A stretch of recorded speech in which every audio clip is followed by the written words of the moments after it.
me go mé grá lascail anniu, ach bhí mé mí cheart. Ar má bhealach arásún scoil, agus mé dul thart le céilsráid, tháinig mé rud aisteach.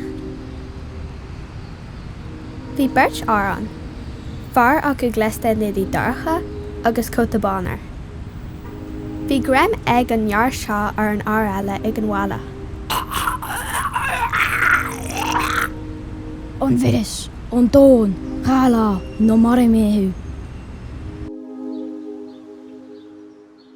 Cadeir roisid a caint, chuirn rud ar fad isteach arm go mór.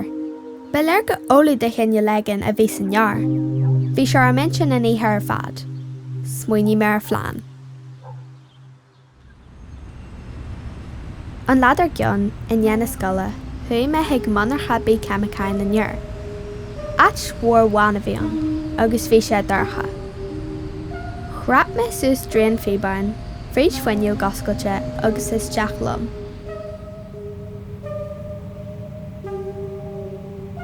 I lár tromra bhí tabla all mhór le ceimicí ahanach. Thuaimí níos congraí don na ceimiceáin le feiceáil. Bhí lipid arthú le ultravíreas arthú. Níl cum amhair sin a héal me. Chola mé daoine teacht agus thuí me bhuailach go gasta tíochar de jaasc. An beirt ar céar na bhí an. Fuair me amach ma ón le tafada dhéanú. Tá muid comhrá ré, taobh siad a gá lá bheith sé seo spreite ar fud an bhaile, mar éar nad bed ar chlán sláán.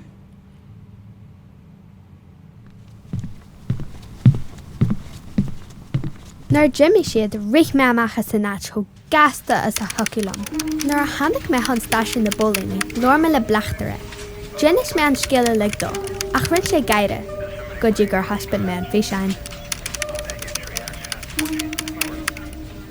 Thuí muid dúrach ag an bhonarcha. Dan me sé sa chár agus in iad deich womaite, tháinig siad a rás leis an beirt ár agus dórnás gáthir.